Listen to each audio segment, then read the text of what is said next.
You seriously think this is a good idea? Lieutenant Vkr'lak clicked his mandibles in the Galactic Imperial equivalent of an eye roll. Detaining a human female because she was looking suspicious near our embassy? Commander Grelsk adjusted his ceremonial sash, the golden threads catching the artificial light of their detention processing center. The security protocols are quite clear, Lieutenant. Any non-registered alien behaving anomalously within a 3-kilometer radius of an Imperial diplomatic facility must be detained and questioned. Yeah, but it's a human. Vkr'lak's antennae drooped with exasperation. Have you been paying attention to literally anything in the past standard cycle? These primates are unpredictable. Unpredictable? Grelsk scoffed, his scales shifting to a confident azure. They're barely space-capable. They've had FTL for what, 15 of their solar rotations? They're diplomatic newcomers who should be grateful we even established an embassy on their mudball.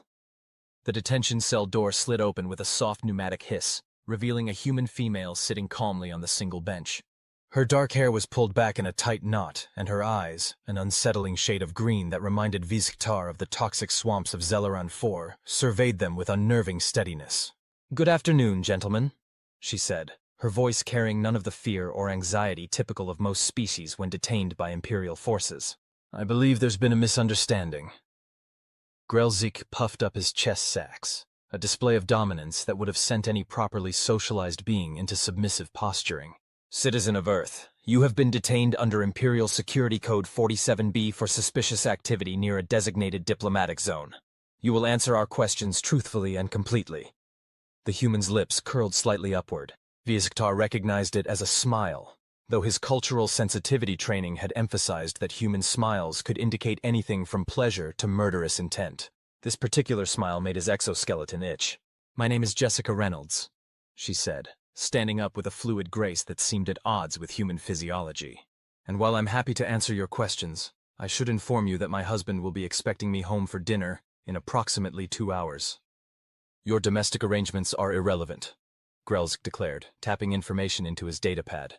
"What were you doing outside the Imperial Embassy at 14:22 local time?" "Walking," Jessica replied simply.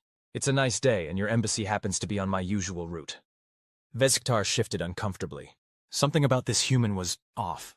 Most detained beings were either terrified or indignant. This one seemed almost amused. "Walking without purpose near a secure facility is grounds for suspicion," Grelsk continued, clearly enjoying the bureaucratic rigor of the interrogation. "Were you carrying any recording or surveillance devices?" Jessica sighed. "Just my phone, which your security drones confiscated, along with my purse, my sunglasses, and, rather unnecessarily, my hair tie." "All potential weapons," Grelsk snapped. "A hair tie?" Jessica raised an eyebrow. "I'd love to see that demonstration." Vkr'lak suppressed the chittering sound that served as his species' laughter. Perhaps these humans weren't so bad after all. "The subject is being uncooperative," Grelsk announced, his scales shifting to an irritated orange. "Lieutenant, log that the detainee is resistant to questioning." "With all due respect, Commander," Vkr'lak said carefully, "she has answered your questions." "Insufficiently." Grelsk's neck sacs inflated with indignation. "Human, we have intelligence suggesting Earth forces may be planning hostile actions against the Empire. Your presence near our embassy, combined with your evident military bearing, raises significant concerns." Jessica's expression changed subtly. "Military bearing? I'm a high school literature teacher." "Our scanners detected heightened muscle density and cardiovascular efficiency consistent with combat training," Grelsk said smugly. "Your deception compounds your suspicious behavior."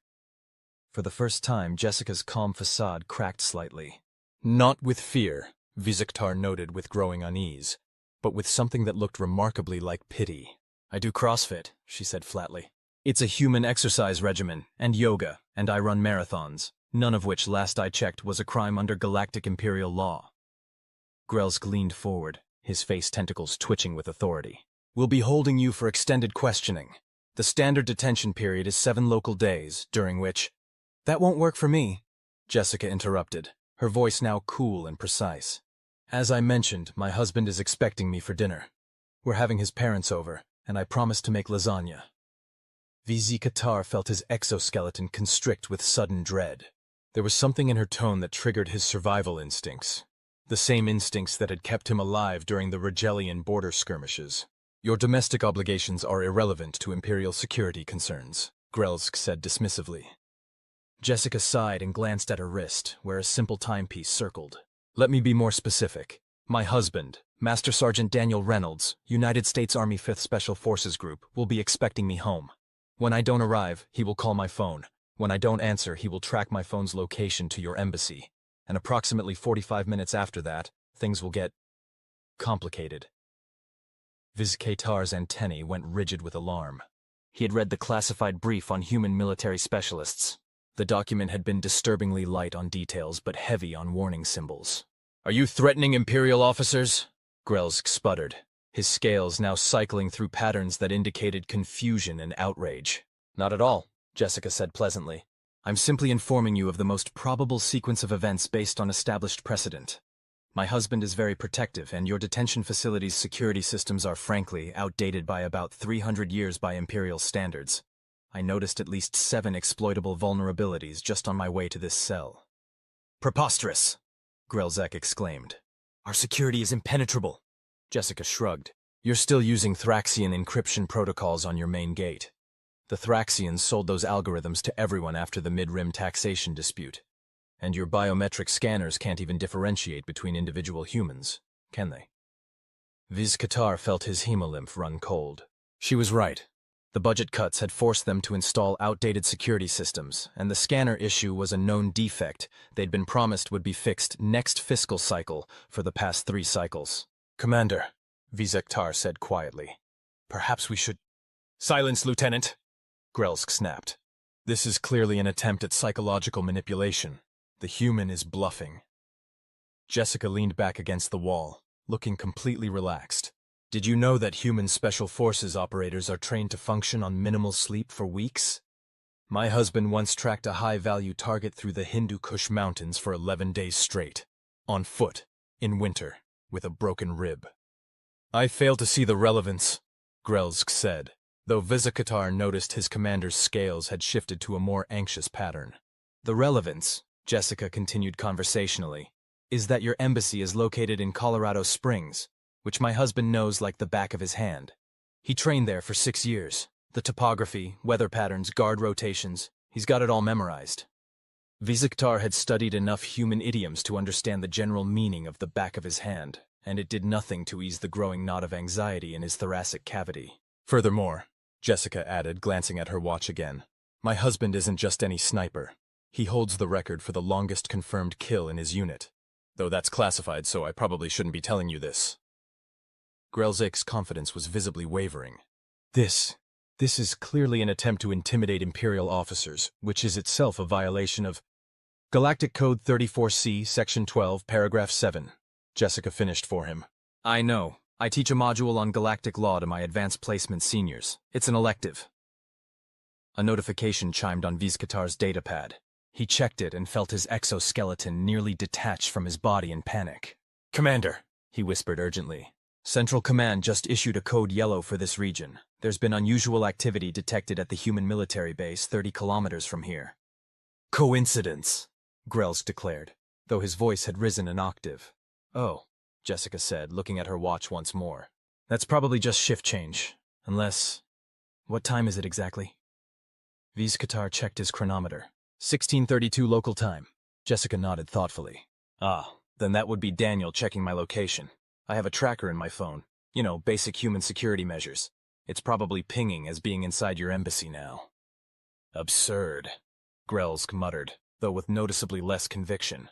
Our facility has signal dampening technology, which operates on a fluctuating bandwidth between 30 and 700 gigahertz, Jessica said with a small smile. The tracker my husband designed operates at 750. He's always been thorough like that. Another alert chimed, this one more urgent. Vkr'lak checked his datapad and felt his legs nearly give out. Commander, he hissed. 3 human military vehicles just turned onto the road leading to our embassy. Grelski's scales went pale. That could be a routine patrol. Could be, Jessica agreed amiably. Except that Daniel's unit doesn't do routine patrols. They're a direct action team, very specialized. The detention cell suddenly felt much smaller to Vkr'lak. He had studied human warfare during his tactical training, brief modules that most Imperial officers dismissed as irrelevant given humanity's technological disadvantages. But he remembered one instructor, a grizzled veteran of first contact scenarios who had warned them. Humans don't fight like rational beings. They fight like cornered prey animals that suddenly realize they're actually apex predators. Commander, Vkr'lak said, no longer bothering to hide the urgency in his voice. I strongly recommend we release the human immediately and issue a formal diplomatic apology. Nonsense, Vkr'lak blustered, though his color had drained to a sickly gray. We cannot be intimidated by primitive local forces. The Imperial Handbook clearly states— Commander, Jessica interrupted gently, your handbook was written before your people encountered humans. With all due respect, you might want to consider that an update is overdue. As if to punctuate her point, a distant alarm began to wail. Vkr'lak's datapad erupted with alerts. Security breaches at the perimeter, communications interference, and a message from Central Command that simply read, Situation developing. Await instructions. What's happening? Vkr'lak demanded, his composure finally cracking. Jessica stood up, straightening her jacket with casual precision. If I had to guess, I'd say my husband has arrived with a few colleagues. He's probably already disabled your perimeter sensors and communications array. Standard procedure, really. That's impossible, Vkr'lak sputtered. Our technology is centuries beyond human capabilities. True, Jessica acknowledged with a nod. But Daniel doesn't need to understand how your technology works to know where to place the charges. He just needs to know where it is. And after your diplomatic delegation hosted that reception last month, he made quite a few notes about your security setup. He's detail-oriented like that. The overhead lights flickered, then stabilized. Vkr'lak's datapad went dark, then rebooted with emergency protocols. Commander, Vkr'lak said, his voice now steady with the calm of absolute certainty. We need to release her immediately. This is outrageous, Vkr'lak protested, though he was already moving toward the door. This is an act of war against the Empire. No, Jessica corrected him, her voice still remarkably pleasant. This is my husband coming to pick me up for dinner. The act of war was when you detained a civilian without cause in violation of the Treaty of Geneva Alpha, Section 3, regarding diplomatic conduct on Earth. Vkr'lak's communications implant crackled to life, broadcasting on the emergency channel. The voice that came through was human, male, and disturbingly calm. Imperial Detention Facility. This is Master Sergeant Daniel Reynolds, United States Army. You are currently holding my wife illegally. You have exactly 5 minutes to release her at your main entrance, unharmed and with all her possessions. After that, I'll come get her myself. Your choice. Vkr'lak's face tentacles went limp with shock. How did he access our secure channel? Oh, Daniel's good with technology, Jessica said with obvious pride. Not in a technical way. He can barely program our home entertainment system. But he knows people who are. His unit has a very diverse skill set. Another alarm joined the first, this one more strident. The lights flickered again. That would be your backup generator being isolated, Jessica explained helpfully. They'll leave life support intact, of course. Daniel's very ethical that way. Vkr'lak made an executive decision. Commander, I am releasing the detainee under my authority as security liaison. This is clearly a diplomatic incident that requires immediate de-escalation. For once, Vkr'lak didn't argue. His scales had settled into the mottled pattern of profound existential dread, a coloration Vkr'lak hadn't seen since their academy days during final examinations. This will have consequences, Vkr'lak muttered weakly as Vkr'lak opened the cell door. The Imperial Diplomatic Corps will file formal protests. I'm sure they will, Jessica agreed, stepping out of the cell. And I'm sure the Earth Diplomatic Corps will counter-sue under Galactic Statute 47, the one about wrongful detention of citizens from developing worlds. It's quite specific about compensation rates. Vkr'lak led Jessica through the detention area, noticing with alarm that all the security doors were already unlocked. The facility's AI assistant was offline, and the few staff members they passed looked thoroughly confused. Your husband did all this? Vkr'lak couldn't help asking as they hurried down the main corridor. Jessica gave him a sidelong glance. Daniel and his team, yes. Although I suspect most of the electronic warfare is courtesy of Lieutenant Kim. She's their communications specialist, absolutely brilliant with signals intelligence. She once hacked a terrorist cell's communications network using just a modified child's toy and a satellite phone. They reached the main entrance, where a cluster of agitated Imperial officers had gathered. Through the transparent aluminum doors, Vkr'lak could see 3 armored human vehicles positioned strategically around the embassy perimeter. They were primitive by Imperial standards, wheeled rather than hovering, projectile weapons instead of energy.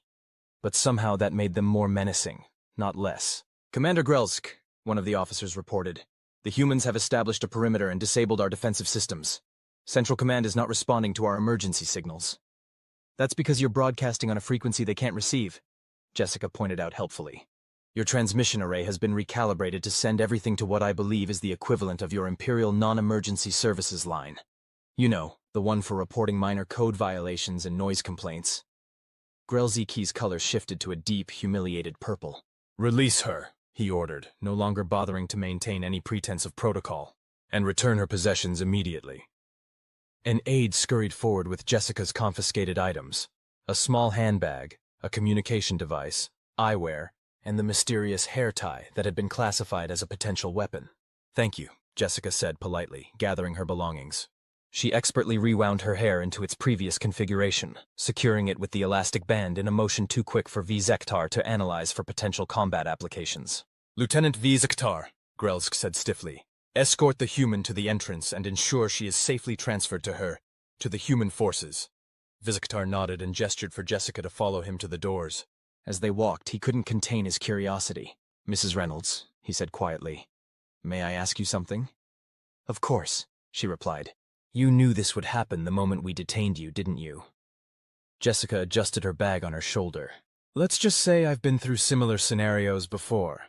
Daniel's job creates certain recurring situations. And you remain so calm because panic is counterproductive," she said simply. "And because I knew that once Daniel realized I was being held here, the situation would resolve itself one way or another." They reached the entrance. Vkr'lak hesitated, then asked one final question. "The information about your husband, was it all true?" Jessica smiled, and for the first time, Vkr'lak understood why some species found human expressions unnerving. There was something in her eyes, something ancient and predatory that had nothing to do with her pleasant demeanor. "Lieutenant, everything I told you about my husband was absolutely true. In fact, I significantly understated several points. Daniel isn't just good at what he does. He's exceptional. And what he does, primarily, is eliminate threats to people he cares about." The doors slid open. Outside, a human male in what Vkr'lak recognized as civilian attire, though with distinctly military posture, stepped forward from beside one of the vehicles. He was unremarkable by human standards: average height, athletic build, close-cropped hair. But his eyes...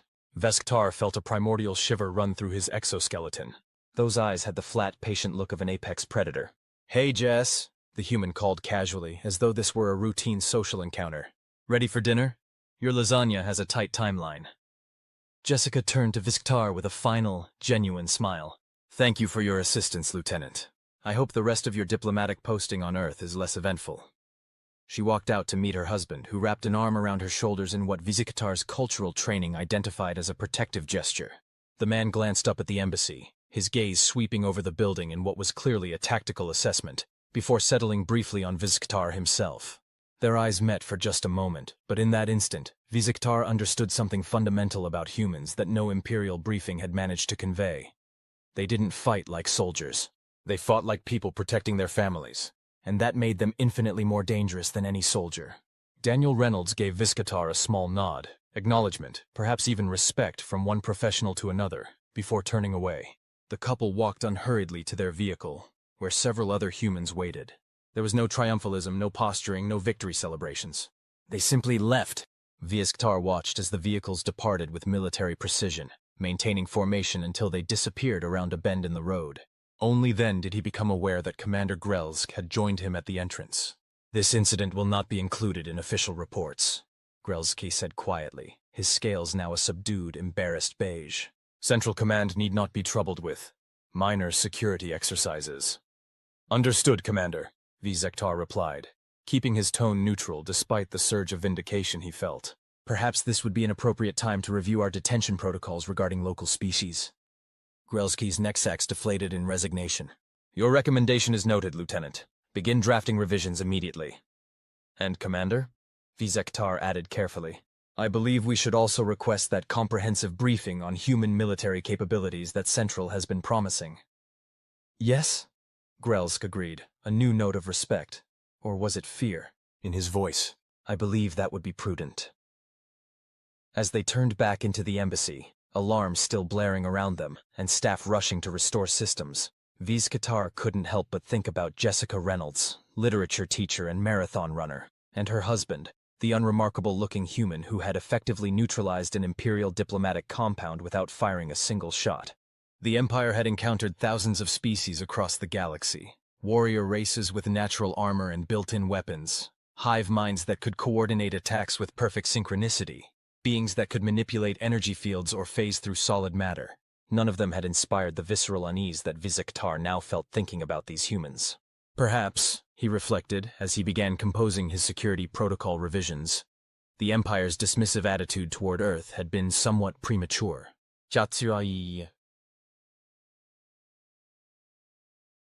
"So how was your day, babe?" Daniel asked as they pulled away from the Imperial Embassy. His tone conversational, despite the 4 heavily armed Special Forces operators in the vehicle with them. Jessica fastened her seatbelt and checked her watch. "Enlightening. Their detention cells need better lighting, and their interrogation techniques are outdated. Did you know they're still using threat posturing as a primary intimidation tactic? So last century." Daniel smiled. The kind of smile that never quite reached his eyes when he was coming down from operational mode. "Gotta say I was impressed by how quickly their security systems went down. Kim barely had to try." From the driver's seat, Lieutenant Kim snorted without taking her eyes off the road. "Their encryption was a joke. It's like they downloaded it from baby's first security protocol. I've seen better protection on discount online shopping sites." "Still," said Captain Wilson from the back, already stowing his equipment with practiced efficiency, "we should expect some diplomatic fallout. Technically, we just executed an unauthorized operation on foreign soil." "Technically," Jessica corrected. "You executed a rescue operation after foreign agents illegally detained an American citizen. I'm sure the State Department will enjoy parsing the semantics. They live for this stuff." Daniel squeezed her hand. To the others, it probably looked like a simple gesture of affection. Jessica knew better. He was checking her pulse, her skin temperature, subtle signs of shock or trauma that she might be hiding. 15 years of marriage to a Special Forces operator had taught her to recognize his professional assessments disguised as casual touches. "I'm fine," she assured him quietly. They were bureaucratic, not brutal. The commander, Vkr'lak, was basically a middle manager with scales and delusions of grandeur. "And the lieutenant?" Daniel asked, his tone light but his attention focused. Jessica considered this. "Vkr'lak, more perceptive. He figured out the situation faster. Probably has actual field experience, unlike his commander. He might be worth cultivating as a contact." Captain Wilson chuckled from the back seat. "Only you could turn getting detained by aliens into a networking opportunity, Jess." "I'm a high school teacher," Jessica replied with a shrug. "My entire professional life is about managing hostile entities with underdeveloped frontal lobes. The Galactic Empire isn't that different from junior year English class." The team laughed, tension bleeding out of the vehicle as they put distance between themselves and the embassy. Jessica relaxed against the seat, the familiar rhythm of post-operation banter washing over her. This wasn't the first time Daniel's team had extracted her from an uncomfortable situation, though it was admittedly the first involving extraterrestrial diplomats. "So," she said, checking her watch again, "we have approximately 40 minutes to get home before your parents arrive for dinner. I still need to make the lasagna." Daniel gave her a look of mock horror. "You mean you didn't have it prepped and ready to go before deciding to get yourself detained by alien bureaucrats?" "I'm shocked, Jessica. Shocked." "I had it prepped," she countered. "It just needs to be assembled and baked. Your mother's bringing the garlic bread, remember?" Lieutenant Kim glanced in the rearview mirror. "Do you want us to call ahead? Sergeant Mitchell could preheat the oven before we get there." Jessica smiled at the young officer's earnestness. "That's sweet, Kim, but Mitchell and Thompson can stand down. The diplomatic incident is over, and I can handle dinner prep. Besides, your team has already done enough unofficial operations for one day." Daniel's phone buzzed. He checked it and groaned. "Speaking of unofficial operations, General Howard wants a casual debrief about today's training exercise near the Imperial Embassy." "That was fast," Captain Wilson observed. "Someone at State must have gotten a call." "Well," Daniel said with a sigh, "at least the General had the good sense to classify it as a training exercise. That gives everyone diplomatic cover." Jessica patted his knee. "Tell him you'll brief him tomorrow. Tonight we have dinner with your parents. and I refuse to let interstellar diplomacy interfere with your mother's critique of my lasagna recipe." Daniel laughed and tucked his phone away without responding to the message, a small act of rebellion that spoke volumes about his priorities. The rest of the team exchanged knowing looks. In the unofficial hierarchy of Daniel Reynolds' life, Jessica outranked everyone, including 4-star generals and, apparently, the entire Galactic Empire. The convoy turned onto their residential street, the armored vehicles looking comically out of place among the suburban homes and manicured lawns. Neighbors waved casually as they passed, most of them military families themselves, accustomed to the occasional unusual activity that came with living in a community populated largely by Special Forces personnel and their families. As they pulled into the driveway, Jessica caught sight of Lieutenant Vkr'lak's face in her memory, the moment when understanding had dawned in his alien features. It was the same expression she'd seen countless times on the faces of those who underestimated humans in general, and her husband in particular. "You know," she said as Daniel helped her out of the vehicle, "I think the Empire just learned something important about Earth." "What's that?" Daniel asked, already scanning the perimeter of their property out of habit. Jessica smiled, watching as his team efficiently dispersed, returning to their regular duties as though they hadn't just faced down an interstellar diplomatic crisis. "That we might be technologically outmatched, but we're very, very good at improvising, and that some things are universal, regardless of species." "Like what?" Daniel asked, guiding her toward their front door with a hand at the small of her back. "Like the fact that you never, ever mess with someone's spouse," Jessica said, stretching up to kiss his cheek. "No matter how many light years you've traveled, or how advanced your technology might be, some mistakes are just universal." Daniel's laugh, his real laugh, not the controlled one he used in professional settings, echoed across their front yard. "I'll drink to that. Now let's get that lasagna in the oven before my mother arrives and the real diplomatic incident begins." As they entered their home, ordinary, human, blissfully free of Imperial detention cells, Jessica couldn't help but wonder what Lieutenant Vkr'lak was reporting to his superiors right now. Something, she suspected, about reassessing the Empire's understanding of this unremarkable planet called Earth, and its surprisingly resourceful inhabitants. Some lessons, it seemed, had to be learned the hard way, even for ancient galactic civilizations. Martyr. 3 days later, a small package arrived at the Reynolds household. There was no return address, no postmark, just a simple card with the Imperial diplomatic seal and 2 words: "Our apologies." Inside was a hair tie. Not Jessica's confiscated one, but something altogether different. It shimmered with an iridescence that shifted colors as it moved, clearly manufactured using technology far beyond Earth's capabilities. Daniel examined it carefully, running it through several discreet security checks before declaring it safe. "Diplomatic gift?" he suggested, turning the exotic item in his fingers. Jessica smiled, remembering Lieutenant Vkr'lak's puzzled expression when she'd mentioned the confiscated hair tie. "No," she said, taking the shimmering band and using it to secure her hair. "I think it's more personal than that. I think it's a sign of respect." Daniel raised an eyebrow. "From aliens who detained you illegally?" "From one professional to another," Jessica corrected him.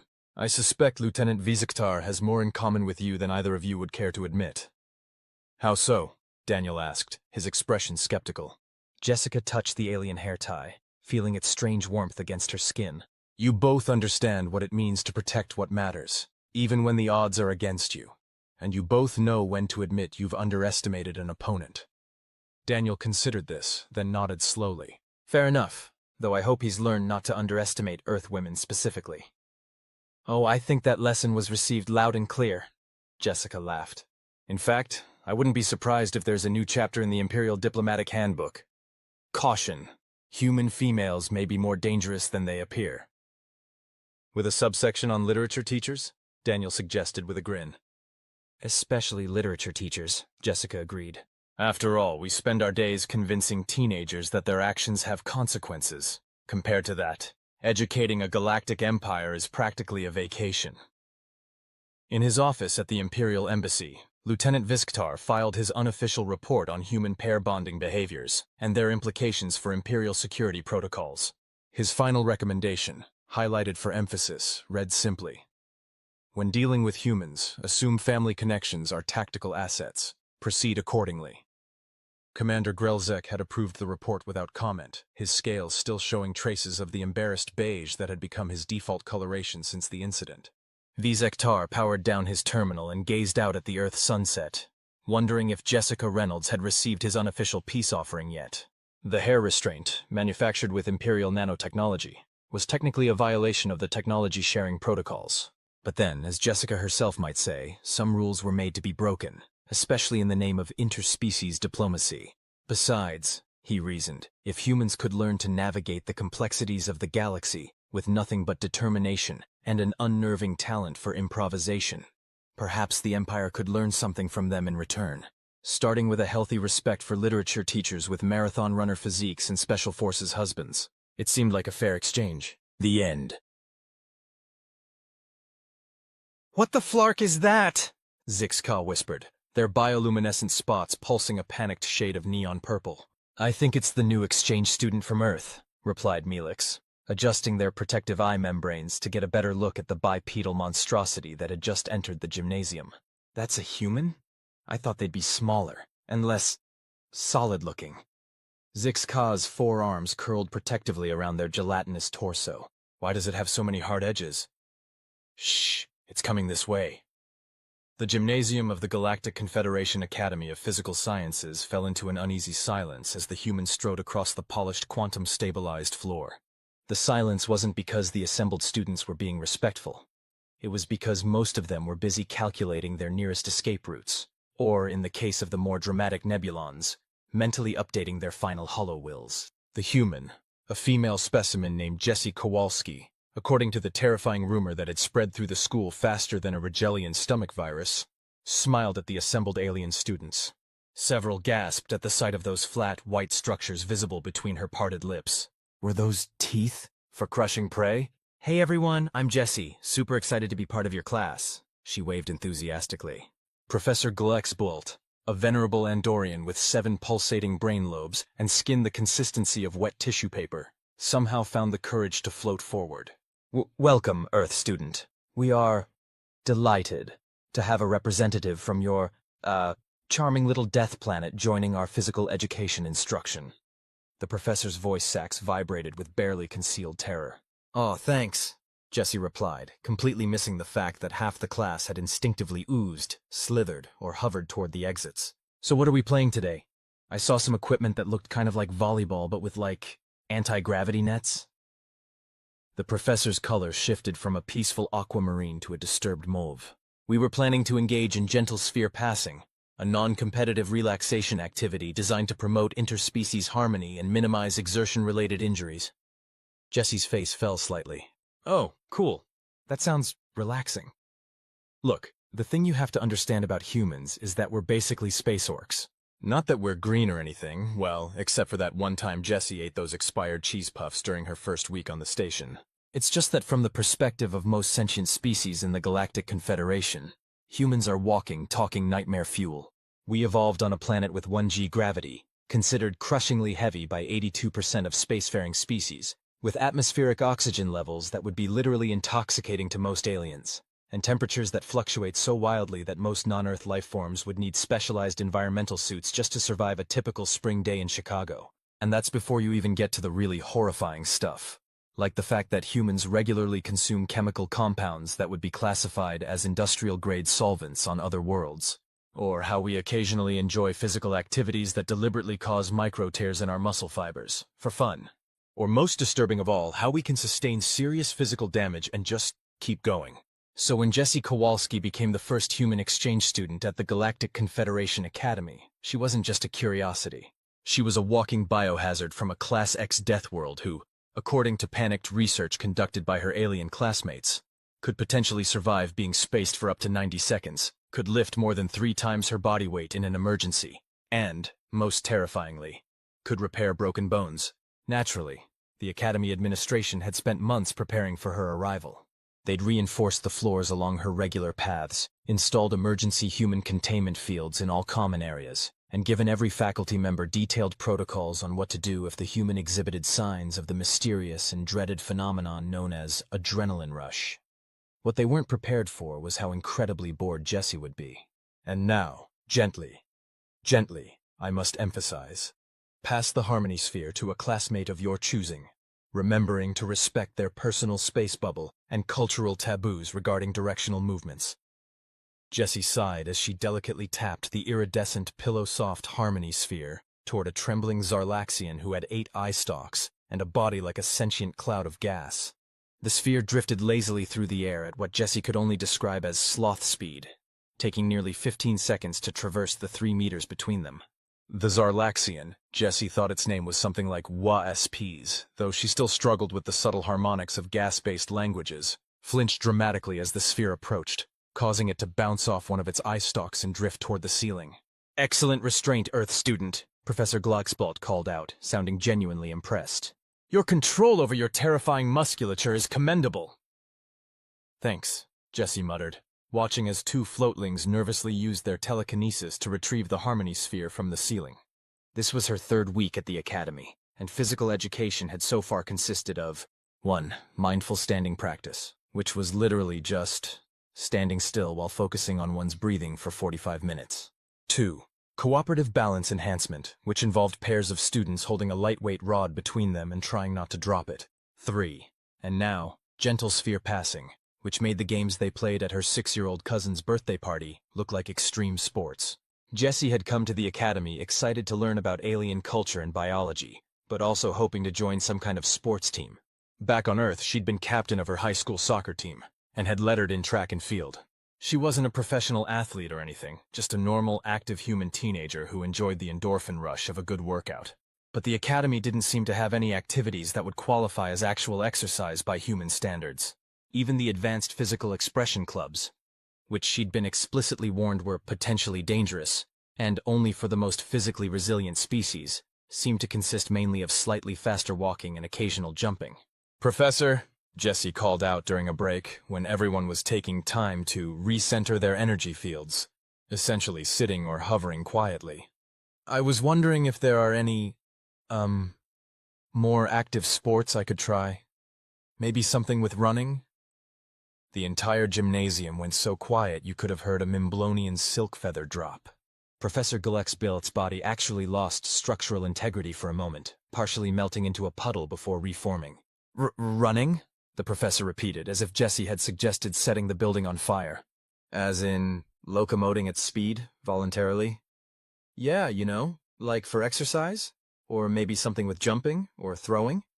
Jessie tried to sound casual, though she was beginning to realize she'd committed some kind of social faux pas. A Versidian student nearby actually emitted a high-pitched squeal of distress and had to be escorted out by its emotional support drone. The professor drifted closer, lowering their voice. "Jessie Human, I understand that on your homeworld, such extreme physical activities might be commonplace. But here at the academy, we prioritize the safety and emotional well-being of all students. Activities like running or jumping would not only be physically impossible for many of our students, but would be genuinely traumatizing for others to witness." "Oh," Jessie said, feeling her face heat up with embarrassment. "I'm sorry, I didn't realize." "No need to apologize. Cultural differences are to be celebrated." The professor's color shifted to a conciliatory pink. "Perhaps you might find an outlet for your unique physiological needs in one of our simulation chambers. We could program a private session that would allow you to engage in these running and jumping activities without alarming your classmates." Jessie nodded, trying not to show her disappointment. "That sounds great, thanks."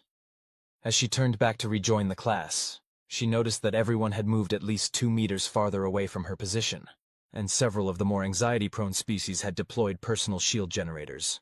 It was going to be a long semester. Word of Jessie's desire to engage in extreme physical activities spread through the academy like wildfire, confirming the worst fears of those who had opposed allowing a Deathworlder to attend in the first place.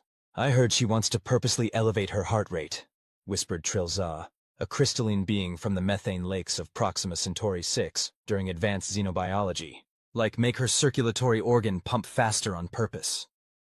"My symbiotic information parasite says humans sometimes lift objects that are heavier than themselves," added Krek, whose species resembled what would happen if you crossed a jellyfish with a houseplant, "for no reason other than to prove they can."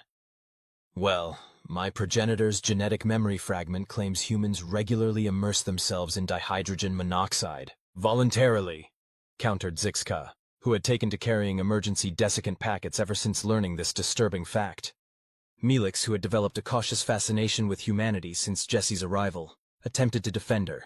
Maybe it's just their way of maintaining homeostasis? Different physiologies have different requirements. Or maybe, interrupted Vkr'lak, an argumentative arthropoid whose carapace was constantly shifting through patterns of academic superiority. Deathworlders are fundamentally incompatible with civilized society. Their biology necessitates violence and struggle. It's simple evolutionary determinism. Jessie, walking into the classroom just in time to hear this last comment, felt a surge of what her alien classmates would have identified as the dreaded adrenaline rush. But instead of going on a rampage, as the Academy's emergency protocols seemed to assume she might, she simply took a deep breath and slid into her reinforced seat, which creaked ominously under her relatively dense human frame. Actually, she said, addressing Vkr'lak directly, humans evolved as persistence hunters. We're not particularly strong or fast compared to Earth's apex predators, but we can outlast almost anything in endurance situations. It's not about violence. It's about determination. The class stared at her in a mixture of fascination and horror. Persistence hunters? Repeated Professor Zilbnax, whose 6 eye stalks were now focused intently on Jessie. You mean your species evolved to chase prey until it collapsed from exhaustion? Jessie immediately regretted bringing this up. Well, yes, but that was tens of thousands of years ago. Now we just do marathons and stuff. Marathons? Squeaked a gelatinous student near the back. It's a race where you run about 42 kilometers, Jessie explained, then hastily added. But it's totally optional. Most humans never do one. 3 students promptly fainted. Professor Zilbnax had to deploy emergency aromatherapy diffusers to calm the class down. That afternoon, Jessie's personal communication device pinged with a message from Dean Vkr'lak, requesting her presence in the administrative quadrant immediately. As she made her way through the curved, unnecessarily wide corridors, designed, she now realized, to ensure that no species ever had to come within 2 meters of another if they didn't want to, she wondered if she was about to be expelled for traumatizing her xenobiology class. The dean, a being who resembled an elegant collection of floating geometric shapes connected by strands of pure light, was waiting in a specially reinforced conference room, along with Professor Vkr'lak and another faculty member Jessie hadn't met before. Ah, Jessie Human, thank you for joining us, the dean said, their voice a pleasant harmonic that seemed to come from everywhere and nowhere at once. Please, have a seat. They indicated a chair that looked like it had been salvaged from a military bunker. Jessie sat down cautiously. Am I in trouble? Trouble? Oh my, no. The dean's shapes rearranged themselves into what Jessie had learned was their equivalent of a reassuring smile. Quite the contrary. We've been discussing your unique situation, and we believe we may have found a solution to your need for more vigorous physical activity. Really? Jessie perked up immediately. Indeed. Allow me to introduce Professor Vkr'lak, our xenoathletics consultant. The third being in the room, who until now had been perfectly still, suddenly unfolded into a towering insectoid form nearly 3 meters tall. Unlike most of the faculty, who treated Jessie like she might spontaneously combust at any moment, Professor Vkr'lak leaned directly over her and extended a wickedly sharp foreleg. Greetings, human. I have studied your species' athletic capabilities with great interest. Jessie hesitantly shook the offered limb, which was surprisingly gentle despite looking like it could slice through steel. Nice to meet you too. Professor Vkr'lak comes from Rigel 9, which has a gravity of 0.8 g, still nowhere near the crushing environment of Earth, but substantially higher than most Confederation worlds, explained Dean Vkr'lak. The Rigelians are one of the few species who might be able to, how did you put it, keep up with a human in physical activities. I have developed a specialized training regimen that may satisfy your Deathworlder physiological requirements, announced Professor Vkr'lak, with what sounded like genuine enthusiasm. It includes resistance exercises, cardiovascular stimulation, and controlled impact activities.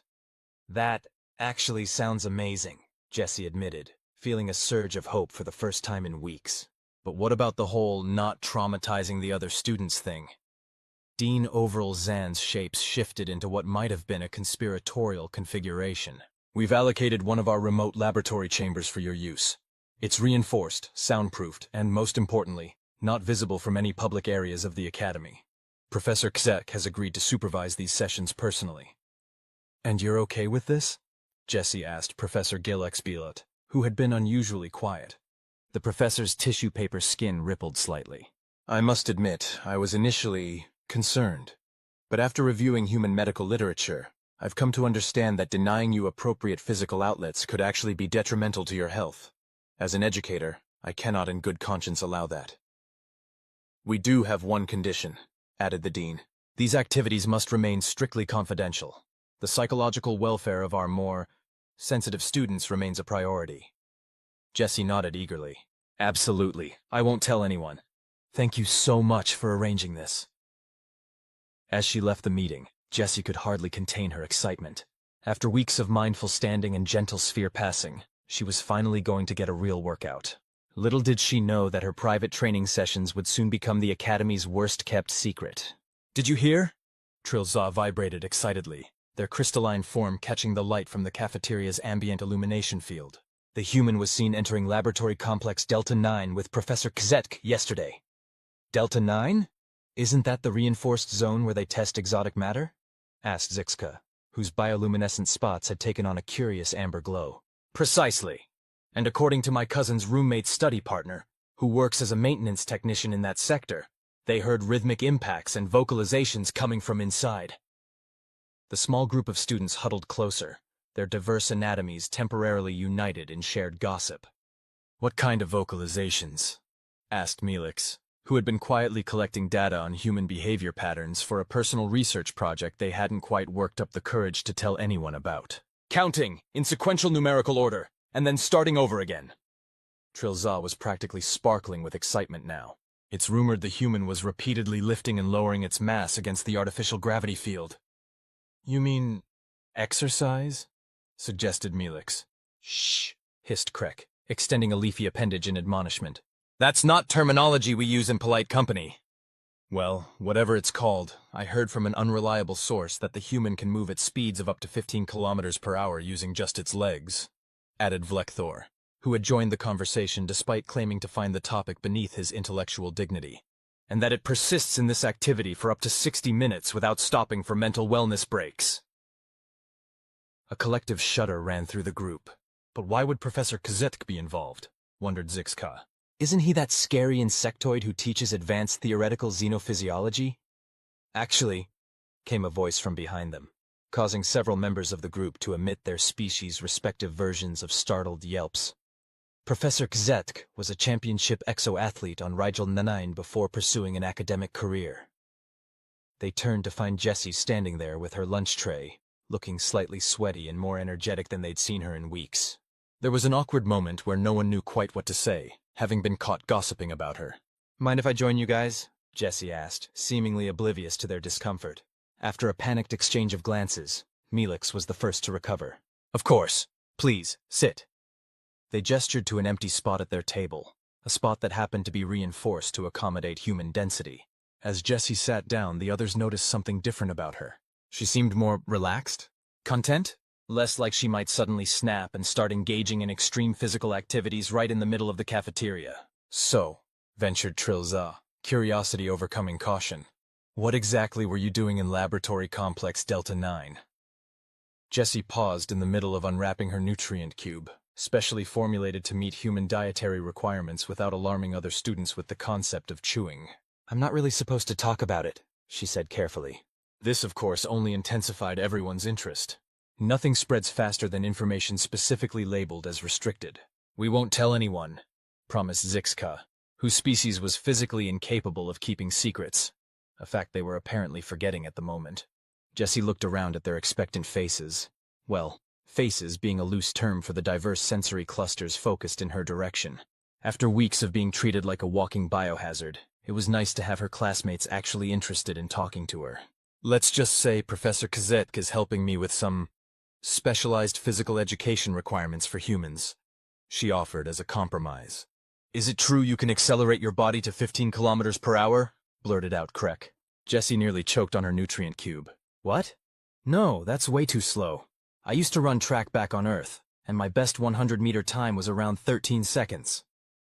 She immediately regretted her candor as she watched the color drain from those classmates capable of color change. That's over 27 kilometers per hour. calculated Vkr'lak, his carapace patterns shifting to express mathematical astonishment. Only in short bursts, Jesse quickly added. For longer distances, humans slow down a lot. And how long is a longer distance by human standards? Asked Melix, who was openly taking notes now. Well, a standard marathon is 42.1 to 95 kilometers, but elite runners can— Enough! Interrupted Vkr'lak, his patterns now expressing both fascination and horror.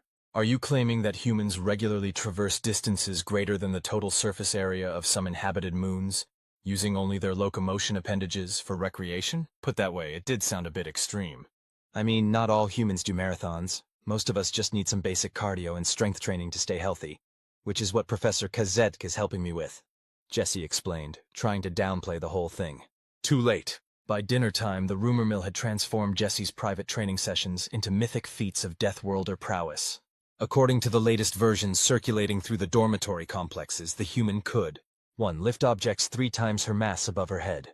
2. Accelerate to speeds that would cause internal organ damage in most species. 3. Continue physical activity even after her expendable limbs had been severed. This was a particularly creative misunderstanding of Jesse's explanation of muscle fatigue. 4. Survive direct exposure to dihydrogen monoxide for extended periods. 5. And most disturbingly of all, deliberately increase her heart rate to levels that would qualify as a medical emergency for 90% of Confederation species.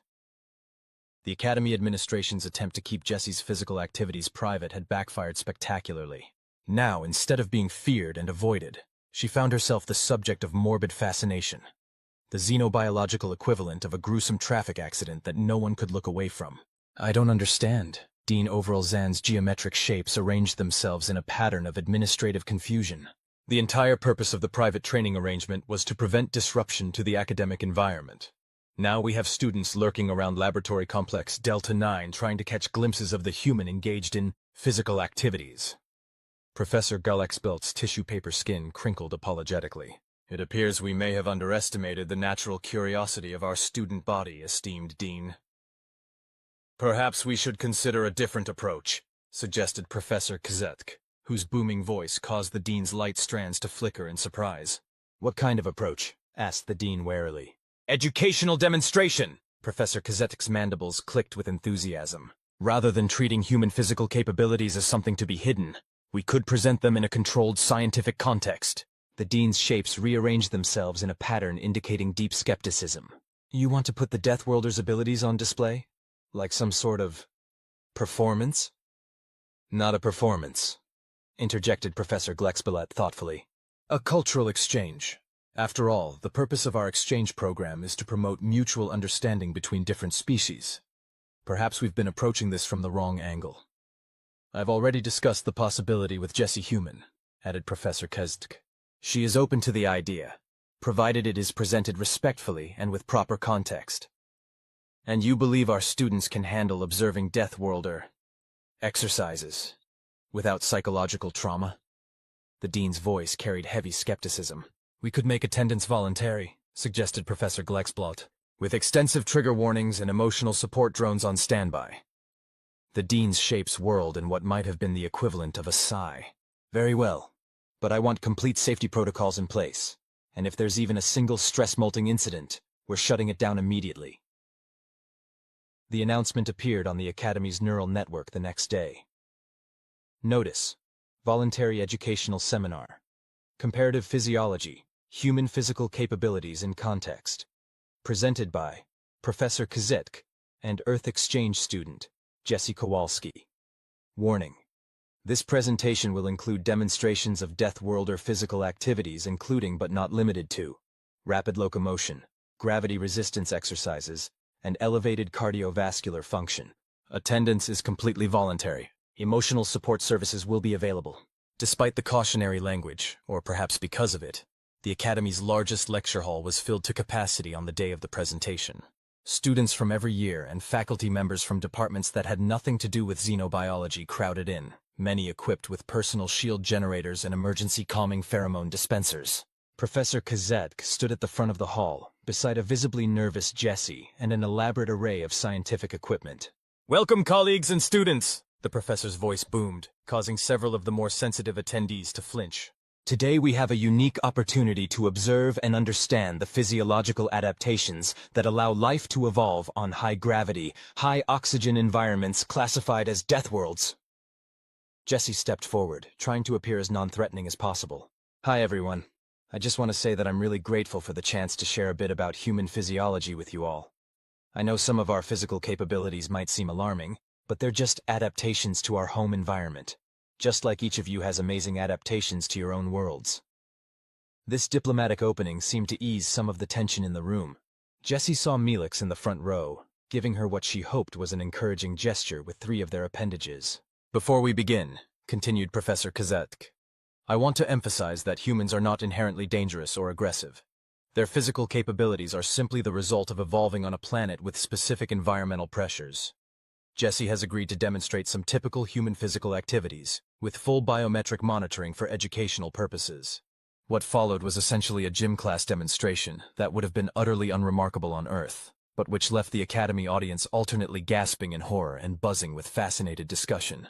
Jessie began with basic stretching exercises, which alone caused considerable alarm when she casually touched her toes, demonstrating a range of spinal flexibility that many attendees found distressing. As you can see, narrated Professor Vkr'lak, the human skeletal structure includes numerous articulation points that allow for omnidirectional movement. This flexibility evolved to help them navigate varied terrain in their pursuit of prey and avoidance of predators. Next came a series of bodyweight exercises, push-ups, sit-ups, squats, and planks. The sight of Jessie supporting her entire mass on just her hands and feet during a push-up caused one floatling student to emit a high-pitched keening sound. Notice how the human can manipulate its mass against 1g gravity using only muscular power, Professor Vkr'lak observed, while displays showed real-time data of Jessie's muscle activation patterns. This strength-to-weight ratio evolved to allow them to climb trees to escape predators and to construct shelters from heavy natural materials. But it was the cardio portion that really caused a sensation. When Jessie began jogging in place, the combination of rhythmic movement, visibly elevated respiration, and the real-time heart rate monitor, showing numbers that would indicate imminent cardiac arrest in most species, was almost too much for some attendees. "Is she dying?" squeaked a horrified voice from the back of the hall. "Not at all," boomed Professor Vkr'lak reassuringly. The human cardiovascular system is designed to operate efficiently at various levels of exertion. What you're witnessing is a perfectly healthy state that humans call aerobic exercise. But her heart is beating more than 140 times per minute, protested a medical student, whose own circulatory fluid moved through their system in a steady, unchanging flow. "Indeed, human hearts are remarkably adaptable organs," explained the professor. "They can sustain rates of 150 to 180 beats per minute for extended periods during physical exertion, and recover quickly afterward." To demonstrate this, Jessie stopped jogging and stood still while the audience watched in fascination as her heart rate gradually returned to normal. "Incredible," murmured Vkr'lak, whose academic disdain had given way to genuine scientific interest. "Their bodies can transition between different metabolic states within minutes." For the finale, Professor Vkr'lak had set up a small running track around the perimeter of the lecture hall, with scanners to measure Jessie's speed and biometric outputs. "With the dean's permission and extensive safety precautions," announced the professor, "Jessie will now demonstrate a brief sprint, a short burst of maximum velocity human locomotion." Safety drones hovered at strategic intervals around the track. A transparent containment field had been erected between the track and the audience. Medical staff stood by with species-appropriate reparative technologies. Jessie couldn't help but smile at the excessive precautions for what was, to her, the equivalent of a quick dash across a parking lot. Still, she understood that for many of these beings, watching a death worlder run at full speed was genuinely concerning. "Ready when you are, Professor," she said, taking her position at the starting line. "Commencing human sprint demonstration in 3, 2, 1, begin!" Jessie took off, accelerating quickly to her top speed. The sound of her feet hitting the track, despite the shock-absorbing material specially installed for the demonstration, echoed through the suddenly silent hall. The displays showed her accelerating past 20 km/h, then 25 km/h, peaking just above 27 km/h before she slowed down at the end of the straightaway. The silence held for several seconds after she came to a stop, slightly out of breath but smiling. Then, to everyone's surprise, especially Jessie's, the hall erupted in what could only be described as alien applause. A cacophony of tentacle slaps, appendage clicks, bioluminescent flashes, and harmonic vibrations. Professor Kizitke's mandibles clicked rapidly in what Jesse had come to recognize as their equivalent of a pleased expression. As you can see, the human body is a remarkable adaptation to high-gravity conditions. What might seem alarming to us is simply normal physiology for them. As the applause died down, the professor opened the floor for questions. Appendages, eye stalks, and various sensory organs rose throughout the audience. "Is it true humans can regenerate severed limbs?" asked a nebulon near the front. Jesse laughed. "No, definitely not. You might be thinking of axolotls or starfish. We can heal from cuts and broken bones, but we can't regrow limbs." "How much mass can you lift?" asked another student. "An average human can probably deadlift their own body weight with a bit of training. Elite strongmen and strong women can lift much more, but I'm nowhere near that level," Jesse explained. "Do you really drink dihydrogen monoxide?" came a horrified query from the back. Jesse smiled. "Yes, water is essential for us. We're actually made of about 60% water." This elicited a wave of astonished murmurs. "One final question," said Professor Glucksbolt, who had been watching from the side. "Jesse, would you say that these physical activities are important to human well-being, beyond mere survival?" Jesse considered this thoughtfully. "Absolutely. Physical activity isn't just about maintaining our bodies. It connects us to our evolutionary history. When we run or climb or swim, we're experiencing what it meant to be human long before we built cities or went to space. It's a kind of embodied memory of who we are and where we came from." As the seminar concluded and the audience began to disperse, many still discussing what they'd witnessed with a mixture of horror and fascination, Jesse was approached by a small group of students led by Melix. "That was educational," said Zixka, their bioluminescent spots pulsing with what might have been cautious admiration. "Terrifying but impressive," added Trilza, whose crystalline structure was vibrating at what Jesse had learned was their frequency for excitement. "I have recalculated my position on Deathworlders," announced Vlekthor, his carapace patterns shifting to what might have been academic humility. "Your species' adaptations are more sophisticated than I had presumed." "Thanks," Jesse said, genuinely touched by this acceptance. "That means a lot." "We were wondering," Melix ventured, "if some of us might observe your training sessions with Professor Kazetk. From a safe distance, of course. Purely for educational purposes." Jesse glanced at Professor Kazetk, who had joined their conversation. "I see no reason why not," the professor declared. "Comparative physiology is best understood through direct observation, with proper safety protocols, of course." "Really?" Jesse couldn't hide her surprise. "You guys want to watch me work out?" "We want to understand," said Melix simply. "Your world, your biology, your culture, it's all part of the Confederation now. And if we're going to coexist, we need to move past fear into comprehension." And so began what would eventually become